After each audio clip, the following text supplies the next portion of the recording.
Bonjour à tous, aujourd'hui nous allons vous expliquer comment démonter et remonter un vérin pneumatique. Pour cela, il vous faudra une clé 6 pans de 8, une clé plate de 16 pour notre part, du scotch et un maillet. Pour commencer, coupez 4 bouts de scotch, puis installez-les sur le corps et le fond avant et arrière du vérin.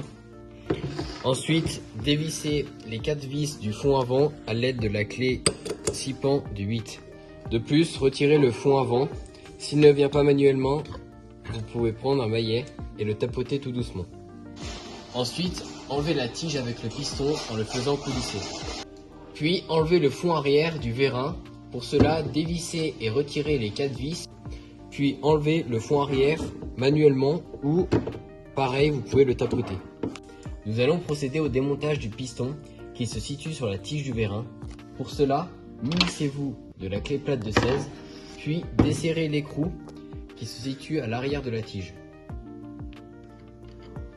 Ensuite, enlevez le piston. Cette intervention peut vous servir à changer les joints de votre piston ou à le nettoyer par exemple. Nous allons vous montrer les différentes parties de votre vérin pneumatique. Ceci est le corps du vérin, où le piston va coulisser grâce à la pression de l'air qui va entrer soit par le fond avant pour que la tige rentre, soit par le fond arrière pour que la tige ressorte. Nous allons procéder au remontage du vérin. Remettez le piston dans le même sens que vous l'avez démonté sur la tige. Repositionnez l'écrou puis serrez-le à la clé plate de 16. De plus, remettez le fond arrière sur le corps en alignant les 2 scotch que vous avez collés ultérieurement. Ensuite, vissez les vis jusqu'au plaquement sans les serrer.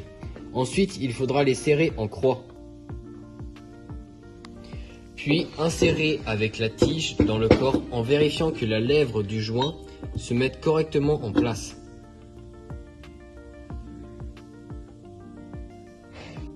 De plus, replacez le fond avant en alignant les repères scotchés. Ensuite, vissez les 4 vis jusqu'au plaquement sans les serrer. Lorsque les 4 vis sont plaquées, vous pouvez les serrer en croix. Et pour finir, vérifiez que la tige et le piston coulissent correctement dans le corps.